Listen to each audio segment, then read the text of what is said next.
Welcome back, everybody. This is Chris at Reptiles. Thank you for joining me once again. Hope you guys are having an amazing day. Hope you guys are having a great time. So today I'm gonna do a rat video. You guys been kicking my butt saying, hey, don't you do rat videos anymore? And I got my subscribers saying, hey, the only reason I subscribed to you was because of your rat videos. No, I'm just teasing. But it is a long time coming. But I haven't done a rat video in a long time, so I'm gonna do one today. You guys asked for it, and so here it is.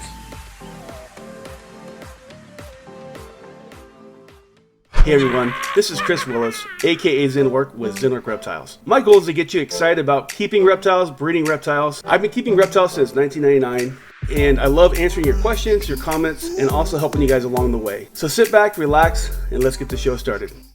Welcome back.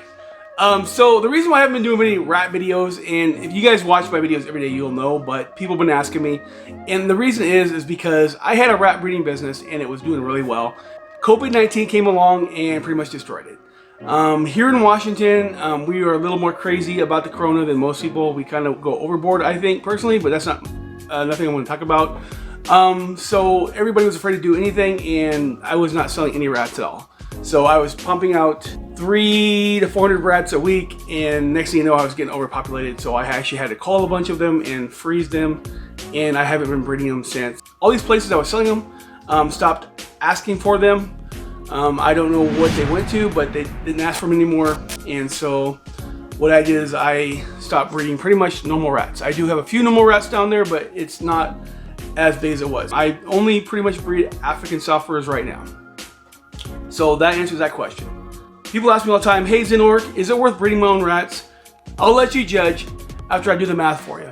I made other videos about this, but this one's gonna be just about the cost effectiveness of breeding your own rats.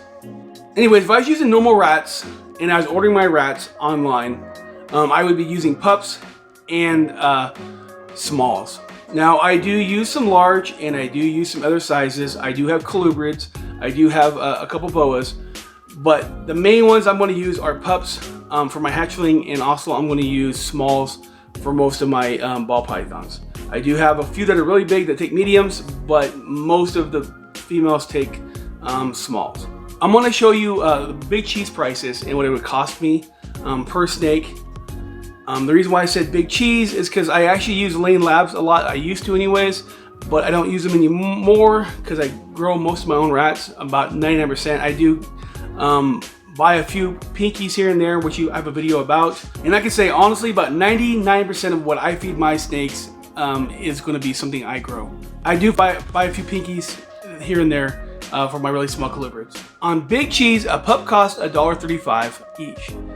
So what that would make it is $70 and some change per snake every year. So all my hatchlings are going to cost me that much per year, and that's counting on feeding them every week. Hatchlings I feed every week, so that's what's going to cost me if I kept one around for a year. Small rats are going to cost me about $1.90 per rat, and if I feed every one of my females per year, it's going to cost me $98 and some change per snake. Every snake that I have that's an adult is going to cost about 98 bucks and some change to feed every year. Now, this number takes the fact that I'm feeding them once a week. Some of my females, my bigger females, I don't feed every week. I feed about every other week. And a lot of my colubrids I feed twice a week, so that can kind of add it up either way. So I'm just going to average this out. If I count the pups and the smalls, I'm paying $1.67 on average per rat for my snakes. I mean, if I do that for 52 weeks a year, it's going to average me out 86 bucks and some change. Now you got to take into account that if you don't have that many snakes, it's probably gonna be cheaper for you to buy frozen. Now me, I have a lot of snakes, and a lot of the people out there have a lot of snakes. What it is it's an addiction. You grab a couple, next thing you know, you have 30 or 40. It happens to a lot of us, especially as reptile guys. We are crazy, I guess. We have something in our DNA that makes us collect more and more and more. So me personally, I have over 80 snakes. For me to feed them frozen on average, it's going to almost cost me $7 grand a year if I bought them from Big Cheese. If I was going to order them, I'd only order them once or twice a year. So that shipping charge probably only be twice or once a year. It depends on how much you want to order, but you need to put that in the equation too. That cost, it's about $39.95 from Big Cheese, which is one of the cheapest ones that I know of. But you got to add that into it and think about that. So I'm just letting you know, these numbers to let you think about if it's better for you or not. On the breeding of the rat side, I'll show you how much I spend a year. I do African soft furs now. I have other videos out there why I do African soft furs. I think they're better for my snakes. I like them better. They're not the easiest things to raise.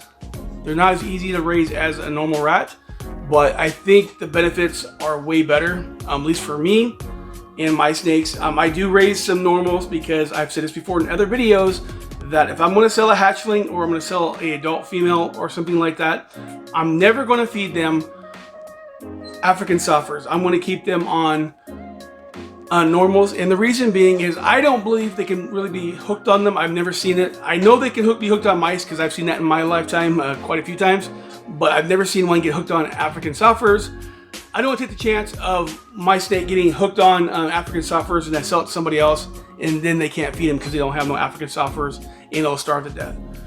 When I have baby snakes, I look at them and see which ones I want to keep, and the ones I want to keep, I automatically start putting them on African soft furs. The ones I'm not going to keep and I'm going to sell, I'm actually going to put them on normal rats. So once a week, I go down and buy one big bag of pig food. And you might ask why I use pig food. I have other videos about this too. That pig food and the Missouri 6F, they are 99% the same ingredients. The problem with the pig food is that it's tiny, and also the 6F is nice big chunks, so it won't fall through, especially if you're feeding normals, because of that big mesh. The rack I'm building right now has the tiny little mesh and it falls through but barely. Also the little pieces that fall on there feed the small little ones that, gives them a chance to eat too, so it works out really well.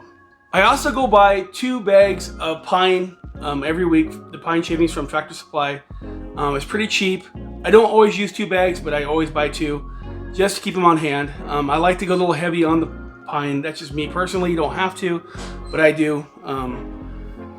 Honestly, with African soft furs, I don't get the smell that I used to with the normals, but I still like to go heavy on the pine because they like it, and they also like to kind of hide.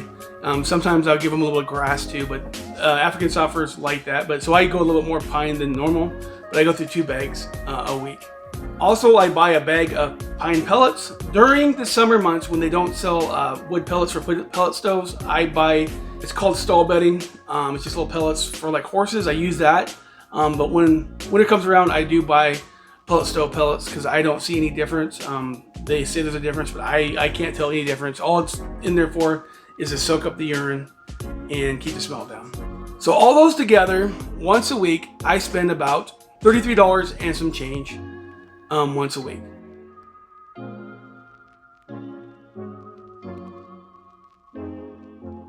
So if I add that up for a year, I'm spending about $17.29 and some change every year. So I'm spending almost $1,800 a year on supplies.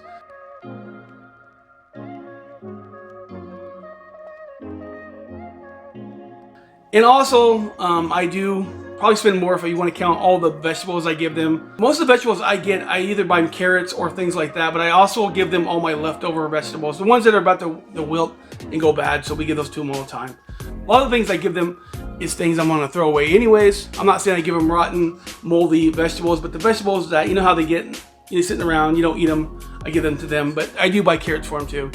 They do love carrots. According to my math, I almost saved $6,000 a year breeding my own rats.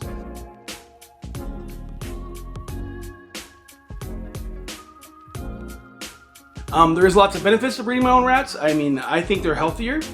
I think my snakes grow faster. I think they grow healthier with my own rats. And I know where the rats come from. I know that they're taken care of. I also supplement them with vegetables. And honestly, when I switched from frozen to my own rats, I saw my snakes grow a lot faster. And it's not something in my mind. I've seen it happen. And I know other people on YouTube and other things say that's true too. I think it's because we spend more time on the nutrition of our animals. so the nutrition goes over to the snakes. And also I know that they're treated humanely. I don't treat my rats bad.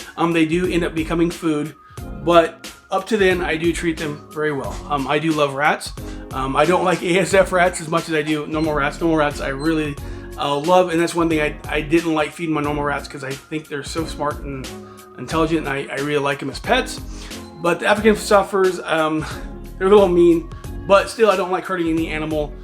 But I know that they're treated well until the end. So I can go over a lot of benefits of breeding your own rats, but we're going over money. And I see a big, drastic savings when I do it myself. Now, it is a lot of work keeping them. Honestly, keeping the African sufferers is a lot easier cleaning up wise than the normals.